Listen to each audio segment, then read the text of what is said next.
I must remember to get some light here or something. Well, don't get one of those. So is it?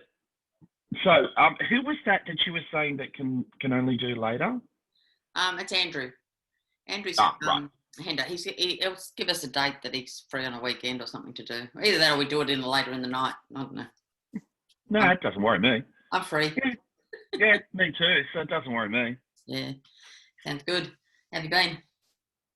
It's been really good, actually. One of the things I like about IT is when you get to learn. And the last couple of days, I've learned a lot. So I'm really happy about that. It's good. Yeah. Mm. So anything we can share, you can share, or is it something to do with your work? Oh, look, the thing about IT is that first of all, they love their little acronyms so that they can then just make sure that everybody realises that they're much smarter than everybody else. Like when in reality, today. It's literally, what takes me up about IT people is that they truly think that they're the only people who do know this. Yeah. And then when they find someone else who knows it, they're like, oh, so you know it too. Yeah. Yeah. It's true. That, and they're really bad at sharing. Sorry, I've just got to put this in at the moment. I have to charge my watch up. Otherwise I'm not running tomorrow. They find you see they can't they just can't relinquish information. Yeah. They always seem to need to be this secret society. Yeah. Whereas I can't be bothered. Share it out. Share it around. I've got a life. I seriously have a life to lead. It's like I'll do something else. Thanks. Yeah. And then when you tell them, like when you say things to them like, I do Elvis, and I'm Elvis tribute artist, and you're a what? I don't even know who Elvis is. I'm an Elvis tribute artist, and they're like, oh, so like these guys go home, then set up a computer system, to then learn all this other stuff. Me, I just do my job. Exactly. Yeah. Well, it's not a career for me, Kaye. It's a job, It pays the bills, and I'm smart enough to do this part of it. Yeah. I'm just not smart enough to do all of this thing, So I do my part. Yeah, exactly. And I get paid to do my part, and that's it. That's right. Go home. Yeah. And when it was before, log off time, I was like, yeah, see ya. I didn't have that opportunity. God. Because I was in pharmaceuticals, so I was a drug dealer. Oh, right. Yeah. So you had to be there. Look, I'm on call and stuff like that, and you do work really weird hours and things like that. Yeah. But some of the things is that it's just that's what it is. It's a that's what you're trying to do. You're trying to be just to get your job done. It's just trying to live. Yeah, the rest of the time, once work's done, that's it for me. I'm done. It should be. You should be able to leave it at the door and say, see ya. Yeah. That's it. Yep. There's our I do my job. Everybody, leave it at the door and go. Yeah. Say bye. Go home and have some fun. Yeah, it's like in Twitter, the same thing, isn't it? It's like just like I. Don't get me started on Twitter. Well, there are people that I follow.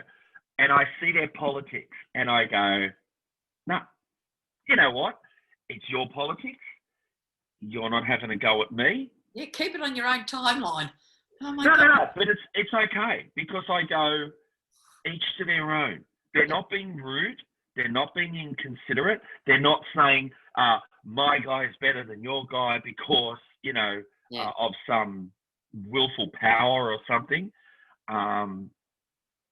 Some of them are, some of the people I follow, they're Trump supporters.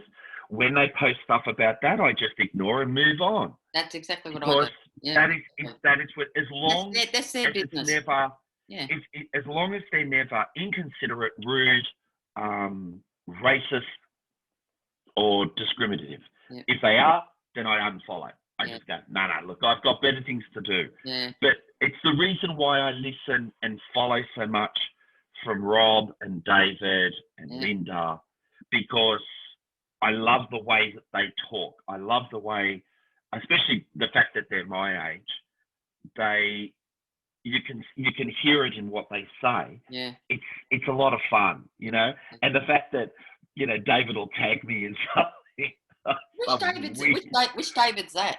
That's David 1970. So he's got a picture of St George Illawarra Dragons as his singer. Oh, I think I know who you're talking about. I know. Yeah, Rob is BK something or other, but he changes his name as much as you would change your underwear. He's hilarious, that guy. I think at the moment it's Jesus Fish. Oh, the man is hilarious. Yeah, Rob is hilarious. Yeah. I don't mind. Hilarious. I don't mind. And such a good heart. I don't mind having to say though, James. It's when I'm putting up jokes to get everybody happy, make everyone happy. Yeah. Don't bring my jokes down with a downer. You know, don't start going on about what's happening with Native Americans or what's happening with religion or politics. Get off my timeline. I put a joke up there to make people happy. Bugger off. Like, all you're trying to do is tell a joke. And it always reminds me of a comedy sketch. And it was, I forget who it was. And it was from an 80s show called Australia, You're Standing in It. Oh, yes. Yeah. And it had two characters called Tim and Debbie. Yeah. You know, the problem is that the sexist government at the moment doesn't listen to the way that life is in Australia for women. Yeah. You know, they're not listening to two of the funniest comedians ever. If you can, have a look at them. I'll see if I can find them on YouTube, okay? And I'll send it to you. Some of the funniest stuff, and Australian comedians started with it, like Australian You're Standing with It, like The Late Show, which was the DJing guys who did The Castle and The Ditch. Some of the greatest comedians in Australia came out of that stuff. Yeah. And Degeneration was just the best. Yeah. And it's like Steve. Well, they're all mates.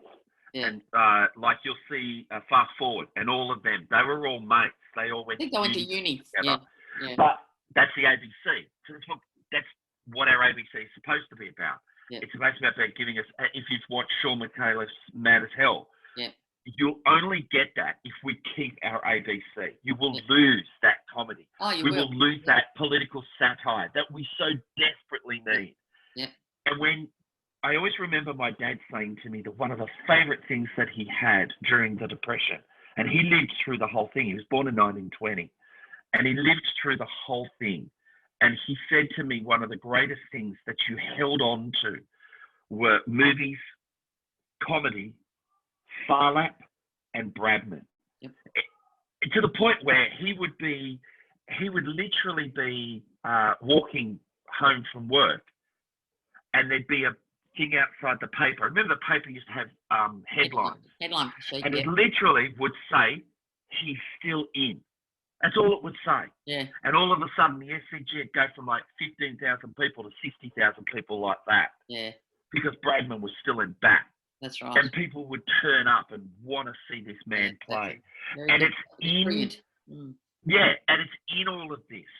And I know, if I was saying it to the guys the other day, don't you just love the fact that the biggest arguments that are happening online at the moment in Twitter is, should St George Illawarra get rid of their coach? What's happening in Brisbane at the moment? What the hell? Why is it that the West Tigers never make the semis? Ours is all about Carlton. Yeah. No, why is Carlton?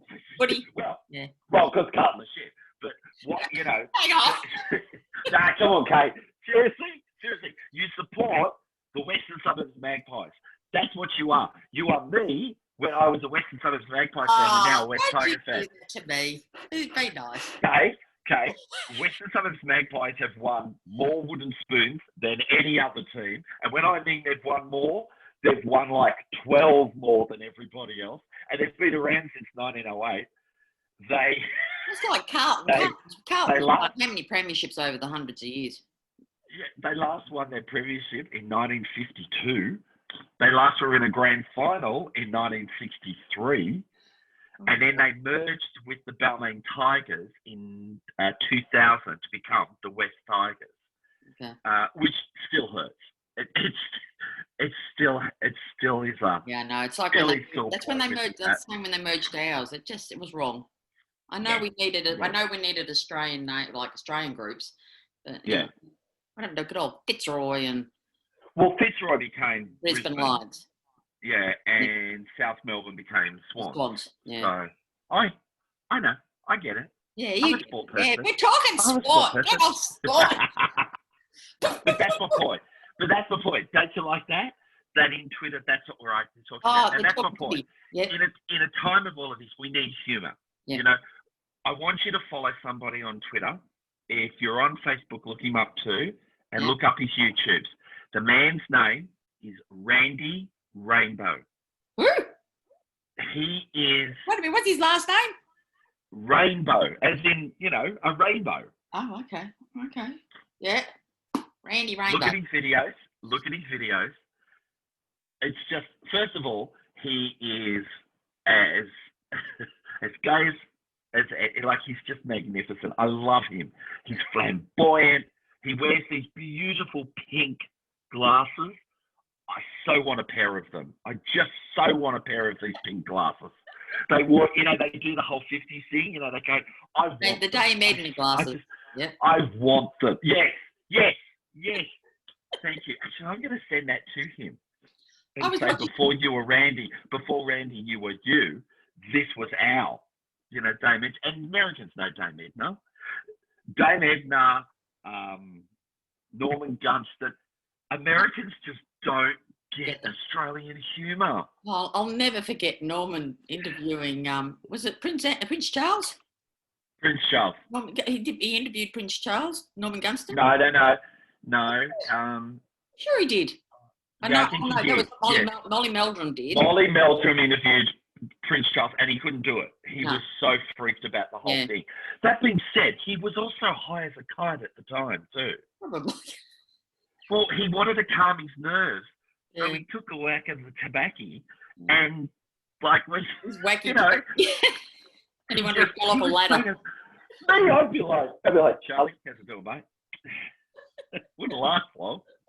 I'd be like off with his head. It would be terrifying. It would be. Oh, not for me. That's just it. That wouldn't be terrifying. For me, meeting Paul McCartney was terrifying. Yeah. For me, meeting my hero, Tommy Raudonikis, who's a rugby league footballer, they were my ones. So I get where he's coming from. Yeah. But if it's like royalty or leaders or anything like that, I'd be a bit tongue-tied if I met President Obama because, I love the man. So it would be difficult for me. Yeah. But meeting someone like Trump or Clinton or something like that, I'd be like, man. Wouldn't waste me breath. Anyway. Yeah. But Norman Gunston, so Gary McDonald, you've got to admit, one of the greatest comedians of all time. Absolutely. Father and son. Isn't it the funniest show? It's beyond it. It's intelligent. It's just like, do you remember Oranges? Who goes to the funeral? She gets the oranges on the way. Yeah, the oranges. And she stops the gun. That one, by God, she was a brilliant actress. She was brilliant. My brother had gone through some bad money times, and he ended up having to go back and live with my mum. Now he's in his late 50s at this stage, and I swear to God, it was mother and son. Every time I saw them, I wouldn't just laugh. I'd be gut busting laughing. But what was hilarious was they were so similar in personalities. And then they'd watch something like the Rat episode of Fawlty Towers. Yeah. And they'd have that little, going, right, Bino, biscuit, rat. No, nothing for the rat. No, okay, good. And my mum and my brother Jerry would start laughing, and I couldn't help but laugh with them. They had that infectious laugh. Yeah. And his son actually has it. And unfortunately, Jess died actually in Orange in 2014. And just like he would have loved this. Yeah. He would have so been in on this, Kay. Oh. We seriously would have him in the box. Wait a minute. Some of the stories he could tell nephew? you. You're talking about your nephew? No, it was my brother. This was my brother. Okay, yeah. So Jess died in 2014. But Jess was a producer. He produced 2SM, Triple M. He worked with Mikey Robbins, Ian Rogerson, Jonathan Coleman. Yep. He had so many stories, so many things. And thankfully I remembered them all and I've kept them in my head. Yeah. But he used to tell, he was a wonderful footballer when he was young. Unfortunately, when he was 20, he did his knee. Same as me, I did my shoulder when I was 20. And whenever he would start, his kids would go, "Oh, great. Dad needs amazing football stories." And that actually transcended right across. Anyway, Norman Gunston I got to meet, and it was one of those moments where I got to meet Norman, not Gary McDonald, but Norman Gunston. With his toilet paper. He had the toilet paper and everything like that. And I just went up to him. He was doing a skit stuff, and I waited till they'd finished filming stuff. And I just walked up to him, and I went, "Am I talking to Norman or Gary?" And he just looked at me, and I went, "I'm talking to Norman." Righto. And I've gone, "Love you. One of the best. You deserve a gold Logie." Yeah. And he immediately clicked into gear. He's like, "Oh, yeah, gold Logie. Yeah. I mean, that's exactly what I should have gotten. I should have gotten the gold Logie." You know, the whole thing's political. Yeah. And, little things like, here is one of the greatest, well, not the greatest, but one of the most amazing moments in Australian history. A Prime Minister has been kicked out of power by a Governor General who was representing the English monarchy on all days, Remembrance Day, out in front of old Parliament House, or what was Parliament House then. Yeah. See you later, Goffy. Yeah. And Bob Hawke's there, and all the old Labor boys are there, and Whitlam's there, and God, and Goff's there with his, God may save the Queen, but nothing will save the Governor General. That's right. And who's to the left of it all? Norman Gunston. People, literally, the story goes that they heard that he was. That this was all coming down. And thankfully, they were filming in Canberra at the time, doing a government piece. And he said, "We've got to be down there. We've got to do this. We've got to, And it's such an iconic moment. My favourite was, I think it's Bill Kerr is talking to Bob Hawke. And he's like, Bob's next to him. He's like, "Bob, look at the crowd. Look at the response, mate. Look at the response that they're coming out at the moment." Norman Gunston is right next to them, right? And he's going, not saying a word. He's like, "Look at the crowd. Look at the way they're responding." And Bob all of a sudden sees Norman and goes, No, mate, this is no time for humour. And he's like, "Yeah, no, of course not. Of course not. No time for humour at all. No, whatsoever." And because it's all just part of the spiel that he is. Or Norman doing, what was his name? Come on. He was in the A-Team in America. What? Damn it. Who? This is where I needed. No. This is where I needed my brother. He was always really good at this stuff. Oh God, I forget his name. Someone will watch this and remember it straight away, of course. And he's being interviewed by Norman Gunston, and he was going to punch him.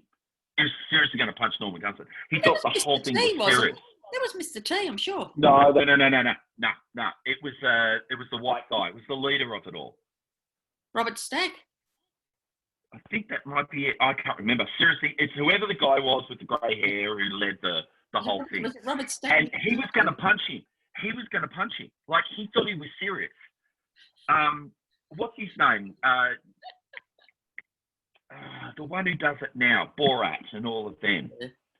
He said he picked that up from what Norman would do, from the character. Yeah. The English, on the other hand, got him. And a true account of that is Paul McCartney, Linda's there, so it's Wings, and they're visiting Australia. And Norman's interviewing them. And Linda McCartney's trying to be a smart ass, like all Americans with that. Yeah. They don't know how to deal with our humour. No. So they're trying to be a smart ass with him. And you're never going to beat someone like that because he's too intelligent. He's always going to beat you. Yeah. And Paul McCartney, you can see, being English, he's like, yeah, I know what this guy's all about. And he says to him, he goes, so you're doing well with other things that you're doing. He goes, yeah. And you can see Paul McCartney go, yeah, okay. What's and then coming? He goes, yeah, but that fruit store of yours didn't do too well. And he's like, what? The fruit store, Apple. And Paul McCartney goes, grabs the gold record and hands it over to him. Because he gets it. English, get it. Yeah. It's why the best comedies in Australia and the best comedies in England meld with each other really well. They do. We understand each other. I watched the American version of The Office, and I can only watch like 2-3 episodes. It's not Ricky. Not the English one. No, it's not Ricky. I like what I like. First of all, like Ricky's that's like you go very back years smart. ago, Steptoe and Son, and then they went and did that other one. Yeah, it was Chico and the Man. Yeah, something like that. That wasn't bad actually. Chico and Man. I don't like American humour. I think they're really crass and the whole lot, but. The Chico and the Man wasn't too bad, but Steptoe and Son, it was the black version. I can't think what they were called. Stanford and Son? Oh, you mean Stanford and Son? Yeah. Something like that. Nowhere near as good. No. You're talking about the Jeffersons. Yeah. Jeffersons, yeah. That's another one, Yeah. Gonna move it on up to the east side. I even know the song. I have this hard drive, right? It has all this music on it. I've now had to move it to a 4 terabyte size drive because I had that much music on it. Yeah.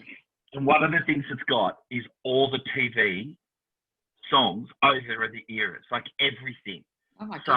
So so like from Bewitched to The Greatest American Hero, all these different ones, and it'll start up like, believe it or not, I'm like, yeah, I know this. Oh, off you go. I can barely hear you. Hang on, can I interrupt you for a second? I've got rain here that's on my tin roof. It's so loud. Wow, really? Can you hear it? I can hear you. No, I can hear you clearly, but I can't hear the rain. And also, before we go back onto it, why do our walls look the same colour? This is orange, so this is from orange. Studio, people. Woo. Yeah. Kaye and I are in separate rooms, but we're not telling anyone. I'm on the other side of the desk. This is all fake. We're actually doing a podcast. This is real. This is a podcast. It's live, and we're going across from each other at the moment. That's right. You're in another state. That's hilarious. Oh, sorry, you're in the territory. Oh, so funny. Hilarious. I tell you, there's a new comedian I've been watching on YouTube. I wrote it down. His name's Joe Abati. He's an Italian. The name sounds familiar. Oh my God, he is so funny. He is brilliant. Okay. He brings in like Italian nonnas and all that, and they eat. Hang on, let me see if I can find him. Joe Abati, Abarti. Very funny. All right, I've got him. All right, I'll have a look at that later. Thank you. Yeah, no, he's very, very good.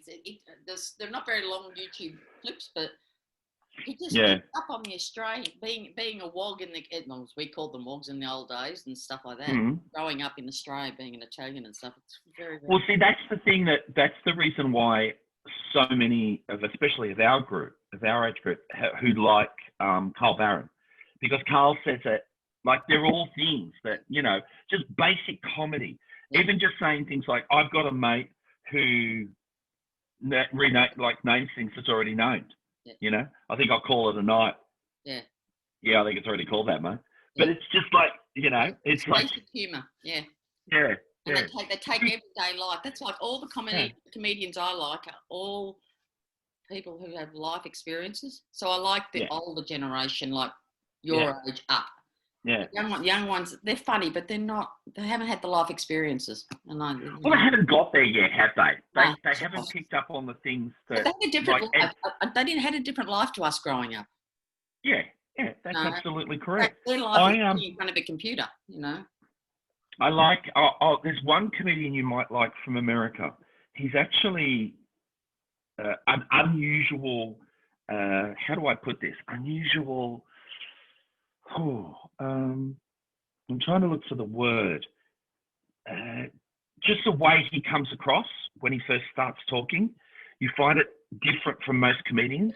His name is John Mulaney, Mulaney. You can see him on Netflix. Yeah.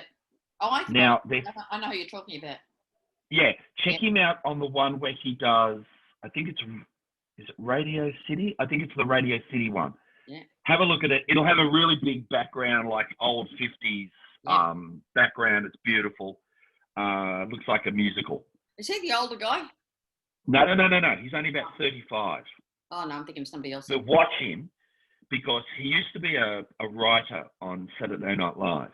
Yeah. But it's the way he says things. Like, he talks politics in it, but he does it in such a way that you're like, anyone who doesn't like politics will laugh their ass off straight away. He literally says, "Thank you for laughing at my political joke. I'm not very political." Until last year, when, how do I explain it? Somebody let a horse loose in the hospital. And I've never heard Donald Trump explained so well. Yeah. Oh, okay. He is a horse loose in the hospital. But just watching, and then the last part of it, every time I watch it, my son does it too. I laugh so much. I don't know. I choke laughing because he does a Catholic thing. I grew up in an Irish Catholic family. What is it now? 5:28. So in about half an hour's time, at around about 6 o'clock on a Friday, I always go, like this, because every Friday of my entire childhood was rosary time. So that's when we had to do a decade of the rosary. Oh, okay, yep. And he does a scene from what it's like to be in the church. Yeah. And the guy's singing. And he says, he's singing a psalm. It's not a song, it's a psalm. It's not very good. And he said, and it's always sung by fathers who have no voice whatsoever and are yelling at, thinking that if they sing this loud, it will get their kids into heaven. And he does this thing, the bread of bread is bread. And I just lose it because it's exactly what it was like for me as a child. It's like every single scene from my youth was in that part. And at one stage he's doing it and he's like, the bread of, and he's whacking the kids, bread is bread. That was my mum. My mum would put my brother Martin on this side and me on this side, and the two of us would be leaning over each other and going, and then there'd be a, to me. And then Mum would go, bang. Oh, gee, you're naughty in church, jeez. Look, seriously, really? Have you been to a church? Have you ever been to a Catholic Mass? Oh, I have been to full requiem mass for a funeral, and that was enough. We got smoked out. We actually had to leave. I'll be back in half a second. Hang on. Sorry, crowd. Sorry, audience. I do apologise. You getting a cold? Yeah, I think I am actually. Oh, dear. No, there's nothing like it. No, better than that. A full Catholic Mass. Well, I goes for nearly 2 hours. I have been to them. Yeah, you fall asleep. Yeah, but it's every week that we did this. Oh, hang on. You should have been a Protestant. To all the Catholics out there, they'll know this one. Holy Thursday, and you had to stay there till like 10:30 at night, because you're praying for Jesus while he's in the Garden of Gethsemane, because it's all live and it's happening right now. Then you'd get up on Friday morning and do a decade of the rosary. Then you turn up in the church at 3 o'clock, but you had to be really quiet because Jesus has died by this stage. Okay? It's 3 o'clock on a Friday. Because they knew 2,000 years ago when he died that 3 o'clock on a Friday was, Well, that was crucifixion time. So then you do that. Then you go on a Saturday night. Hang on, back up, because Friday night you had to have your fish. You weren't allowed to have your meat. Oh no, that was all through Lent. You had to do that anyway. No, that's all year. It's supposed to be all year Friday. Yeah. It's fish and chip. No, but you know, yeah. My dad just used to go and get us fish and chips in the back. His mum would go, Jim, what is this? And he'd go, it's fish, it's chips. There you go. Loved it.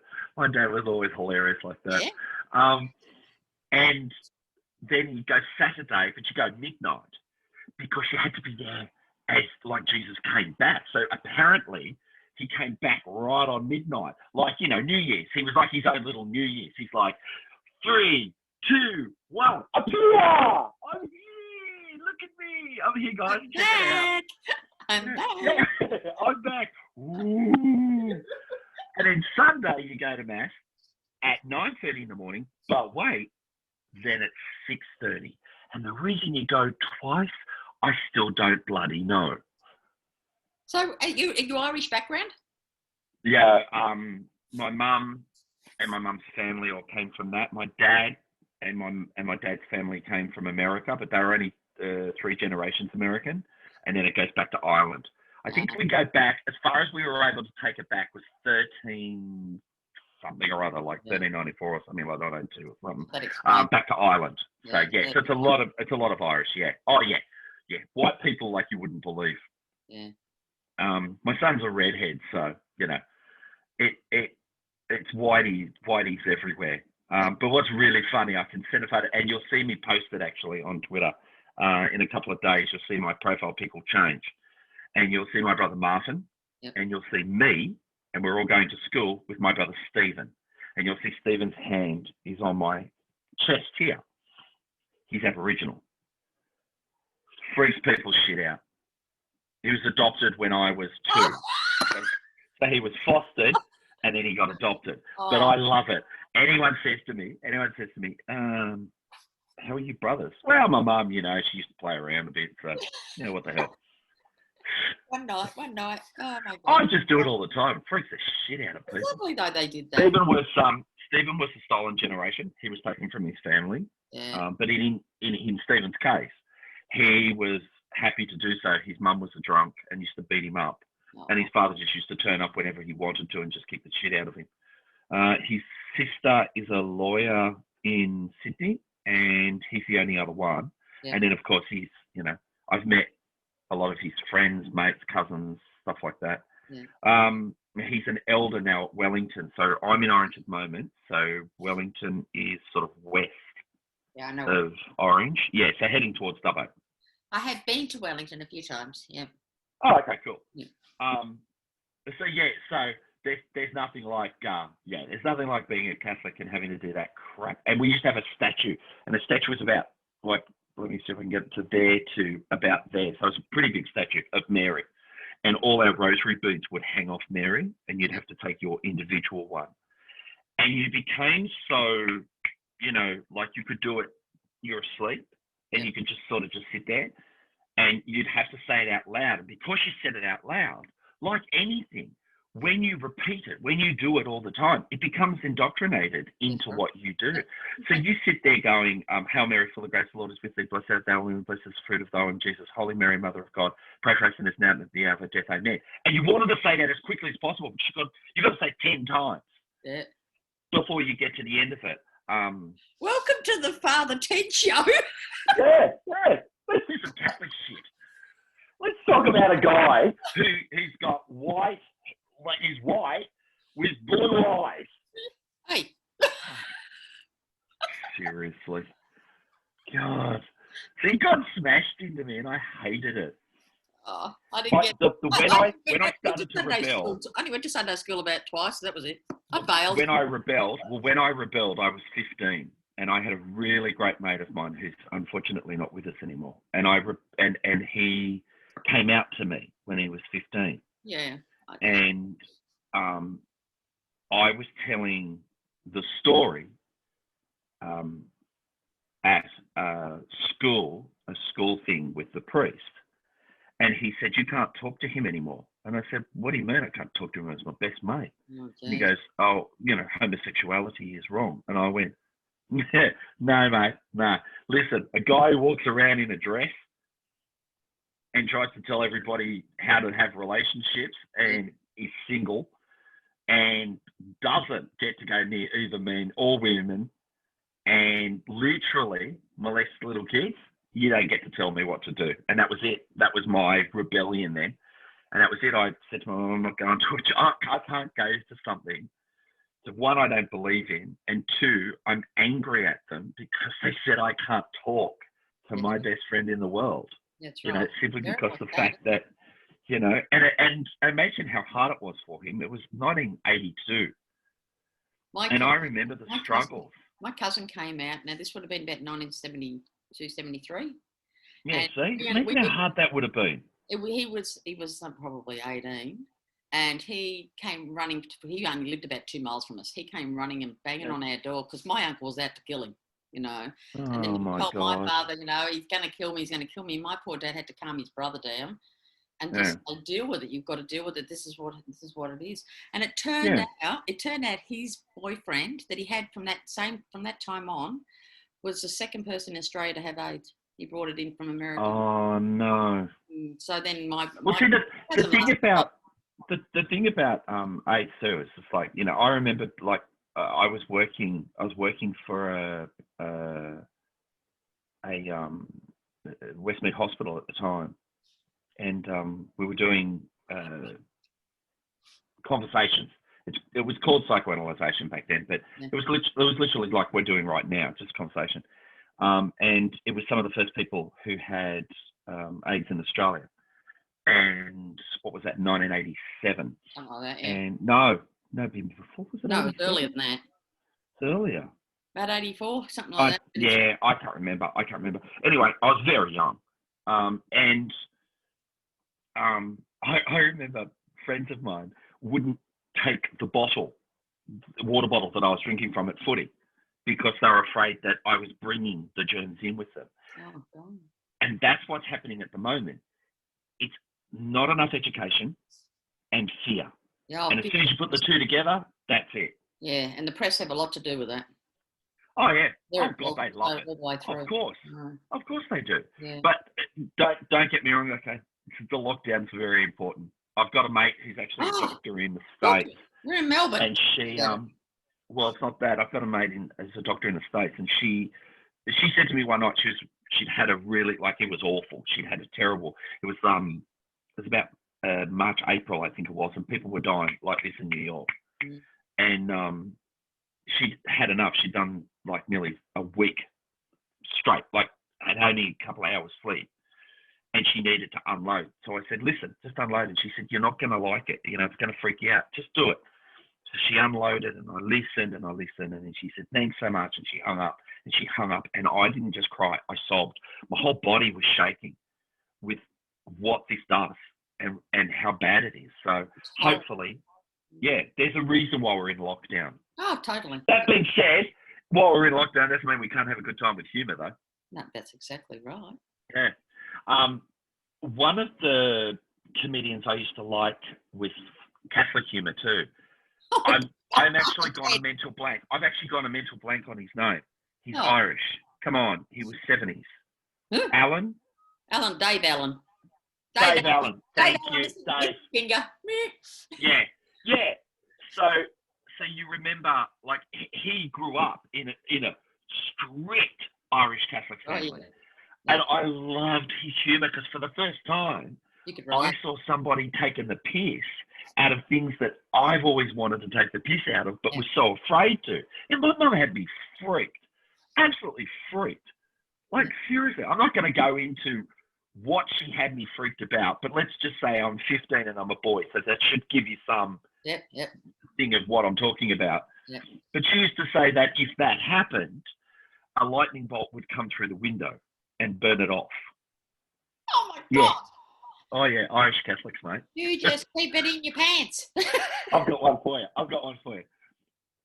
My mum and I have this huge argument. It's huge. It's getting bigger and bigger. and we're ripping into each other. And no, you said this. No, you said this. I'm 21. And we're really going at it. And I went, right. And I walked in and I got my shoes. And I walked out and I put them on the table. And I went, look what I'm doing on the table. Got the salt, poured the salt out.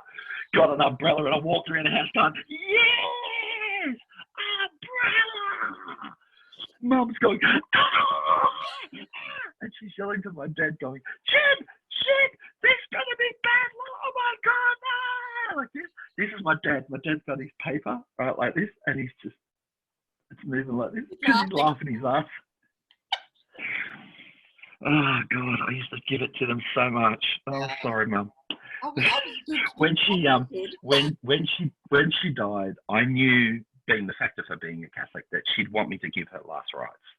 So I went in and I knelt in front of her, and I still have my rosary beads, and I pulled them out and I started. And just as I started, she was at a nursing home in Hunters Hill.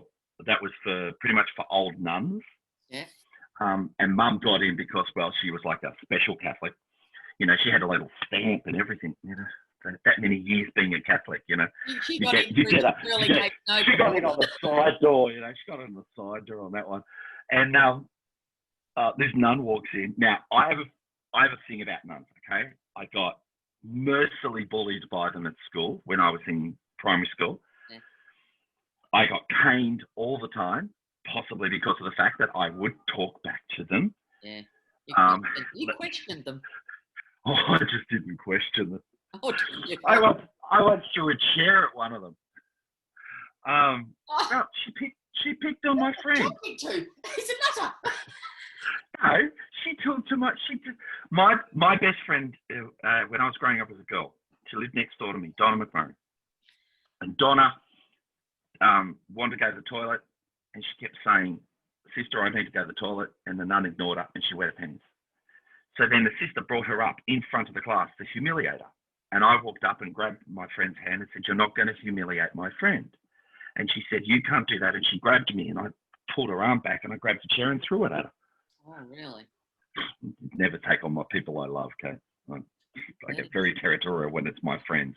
Well, that's fair enough. That's so I used to get the cane, and they used to come across, then come up across your fingers again to then get you again. I used to go home. To this day, I still have problems with my fingers and stuff like that because of it. I got beaten to shit. I got across the back of my legs, across my knees. So I'm there with my mum, and I'm about to, you know, this is a very solemn moment. You know, my mum's laid out. I don't know if you've ever seen anyone laid out, but if you ever doubt if anyone has a soul, when you see someone dead, you'll absolutely get that we actually do have a soul, and that when they're dead, it's a shell. It's literally just what we carry around. And I'm about to start praying. This nun walks in, and she goes, "Peter, is it?" And I went, "No, James. James, I'd like to share a God moment with you." I'm thinking, I'm kneeling in front of my dead mother with rosary beads, and I'm praying. What more of a God moment do you want me to give you? So she tells the story, and then she walks out.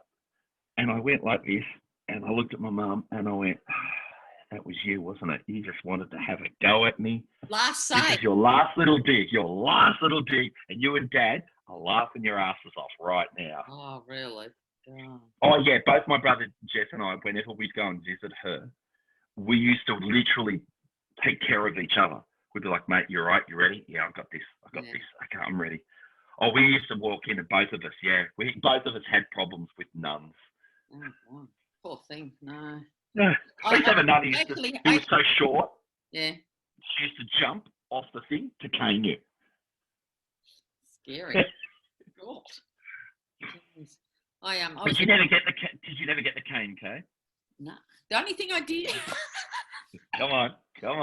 Here we go. I was chatting in class, and it was the old lift-up lids, desks, you know. The old I love those things. Yeah, till the teacher used to make you put your head in, and he'd drop the lid on your head.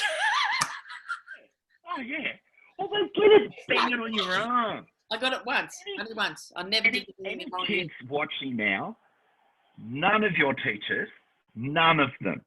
You have no idea what actual corporal punishment is. You've got no idea. You don't know what it's like to get a cane. You don't know what it's like to get a smack across the back of the head. I watched other kids getting it, but I just never got it. Oh, do you remember the smack across the back of the head?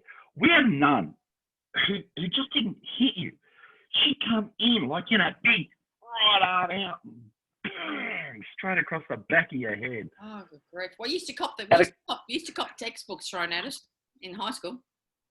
They'd just pick up one of some of the male teachers just pick them up and they'd fling it and hit you in the head with it. And I'd cop it and I didn't even do anything. Listen, I don't know if this is still a law. Like, I don't know if this is like, I'd say probably it's a rule what's the word I'm looking for? It's probably something that's never going to be beaten. But I got the cane on the first day of school. Oh, kindergarten, first day of school. No offense, you were No. You could go anywhere within this area, but it was a very, very, like, this was done back in the 70s, so there was a lot of bush and everything like that. Yeah. And at the end of the where it led to the bush, which is still there, by the way, it looks so small now compared to when I was a kid. When I was a kid, I had this huge, like 60 acres, now it's like, 3 feet, and when you could go through the gate and then you could go down to the creek. And the older kids used to go down all the time because that's where they'd go to smoke. So this would be year 4. So it went kindergarten, first class, second class, third class, fourth class. Yeah. And fourth class was then you went on to Marsh Brothers Dundas, which back then was 5th and 6th class, then 7 to 10. Yeah. Now it's actually 7 to 12 and it's co-ed.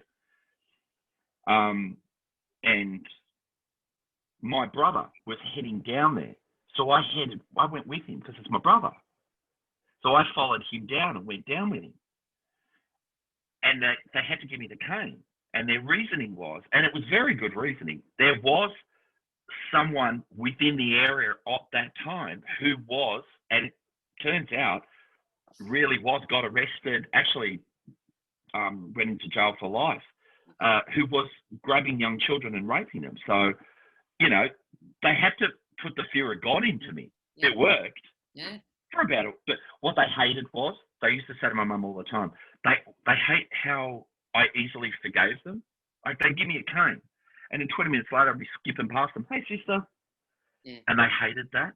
They were like, why doesn't he hold on to this? And my mum would go, hang on a sec. So you want him to hold on to grudges? And they're like, yeah. And she's like, right, Aiden. Right. See, my mum chose to be a Catholic. And I think when you choose to be a religion, you become more, not so much fanatical, but you become more right in on it. You read into it and you look from the outside in as well. Yeah. Yeah, whereas I didn't. I was born into it. Yeah. No, that's the way it goes. Yeah. I'm just going to, sorry for this. That's all right. Don't want the audience seeing that.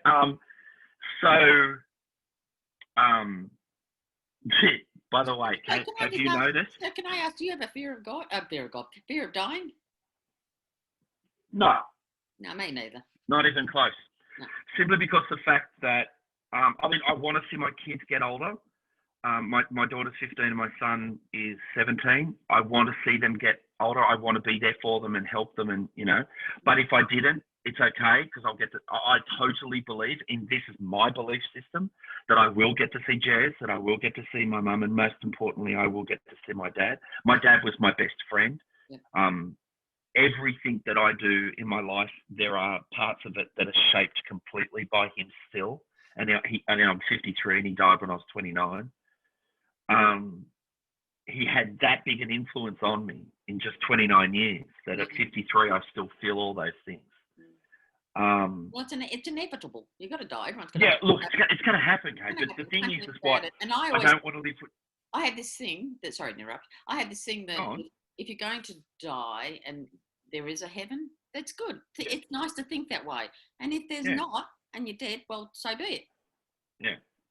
But I'm quite sure there's something up there. All I try and do is... Doesn't matter. Well, I'm learning all the time too, Kate. Just recently I went through some shit. And it was pretty much most of my fault. 99% of it was my fault. And it was just me being stupid. And I thought I was smarter than that. Yeah. And I just thought that I was better than that. And I wasn't. And it was a great learning lesson for me. And it hurt really a lot. And I'm really glad that it did, because I'm learning even more. And I'm getting to understand me from it a little bit more. Yeah. And instead of trying to be something for everybody, I'm just starting to be me now. Yeah. And just, doing the things that I think. That's what happened with me when I turned 60. I went, that's it. I'm going to do this course. I'm going to do what I want. You're 60? What? When did that happen? May 10th. I thought you were the same age as me. Seriously. I actually thought you were a bit younger. No. Wow. Okay. Well done, Kaye. I've got a baby. Good job. I'm very lucky. I'm not blind. I've got bags under the eyes at the moment, but I'm really everyone has those. lucky like that. Yeah. I think they're calling them the COVID bags. I reckon it is. I don't sleep at all anymore. No one does. 2 hours. No one does. But again, isn't that the reason why we should be laughing even more? Oh, totally. Yeah. Totally. Yeah. I mean, that's why I was talking about, like with Norman Gunston, because I like people who just take a situation and just like, let's just be funny about it. That was a very, very serious thing, a government being taken out, and here he is just piss farting around and just, Yeah, absolutely. It's like when he interviewed Sally Struthers. All she did was laugh. And she just could not stop laughing. And he pulls out the Becks. Maybe I think she needs the Becks. Remember Becks? Powdered. Imagine if you got hold of it. Imagine if you got hold of that stuff now. That was pure codeine. It was strong. I remember I was 9, I think, 9 or 10, and my mum gave me it. I was freaking high as a kite. Yeah, it was good stuff though. Oh yeah, we had bunk beds. I was on the top bunk bed. I was doing somersaults off the thing onto the ground. I was losing it. And Dad's just looked at my mum and he's gone, "You didn't happen to give James any medication, did you?" And she goes, "Yeah, I gave him some Becks." Old Becks in Mama put it's pure codeine. The water, and it tasted through. They used to fight, like they never fought very well. Like they hardly did fight. But when they did, they used to fight. My oldest brother used to do the same thing. When he'd fight with his ex-wife, it'd be we'd go camping. And the reason I go camping with my oldest brother, his sons are 18 months and 2.5 years younger than me. So we were all the same age. So, we all hang together. Yeah. And it'd be, "Darling, the rope goes this way. Sweetheart, I know how the rope goes." And so they would fight like that. My mum and Dad would be like, "Darling, no." And Mum would go, "Wait," and Dad would just go, "No." And it'd drive her crazy. She would be going off and everything like this, and he'd just go, he'd listen to the whole thing, and then he'd go, "No, you're wrong." What? And he'd just look at me and go, "Your mum will be back soon." I've got that Scottish temper. I call it the Scottish temper. So I'll go up. Yeah. Over and done with, and then I'm done. I'm moved on. Yeah, same as me. Yeah, that's the same as me. Don't hold a grudge. I'm exactly like my mum. I go boom, and then, but funny enough, what has happened to me recently, I've started to go, it's just not worth it. No. Yeah, I just go, it's just not worth it. If I do, then you live here rent free. Yeah. No, you don't get to do that. Yeah. Okay, I get that I was a dick. I'm doing my best, but if you don't want to, you want to just be that, see ya. Yeah, exactly. Yeah. I got better things to do. So I'm doing that a lot more. I'm doing that. Yeah. I'm at the thing. Life's too short. Yeah. Oh God, yeah. Well, I have to go and feed these children now. I ordered Chinese. It arrived this time. I ordered it last week, and the Uber man didn't even drop it off. He said, "No, I can't find your house. So too bad. I'm cancelling your order." So I'll never use Uber again. But I rang the restaurant and I said, can you deliver it yourself? They did. And it came an hour and a half ago. It was supposed to come at 6. Oh, no. I'm sorry, Kaye. You should No, have cancelled. no. You should have just done it That's some eat. No, that's what a microwave's for. It's fine. Okay. All right. Well, you go do that and I'll go do this. Okay. When's the next one? Wednesday. I think Danny's going to be on next Wednesday. All right, cool. Oh, it'd be great. It'd be nice to have some different ones like that and talking and everything like that Never too. get a word in. You both of you. Yeah. I'll just sit back and go. You just sit back, huh? Yeah, you just sit back. Yeah. I'm also loud, which means I interrupt people all the time. Right, I actually don't mean to. I'm actually not trying to do that. But I go and talk, and people go, "Whoa, gee, seriously, I'm right here. I can't help it if I've got a big voice." No, I'm the last. You've kissed the bar, mister. Well, I am a last of 6 boys. I had to be loud, or I was never going to be heard. Exactly. Yeah. All right. Well, I will talk to you See soon. next week. Have a good weekend. You bet. Take care. See ya. Bye. Bye.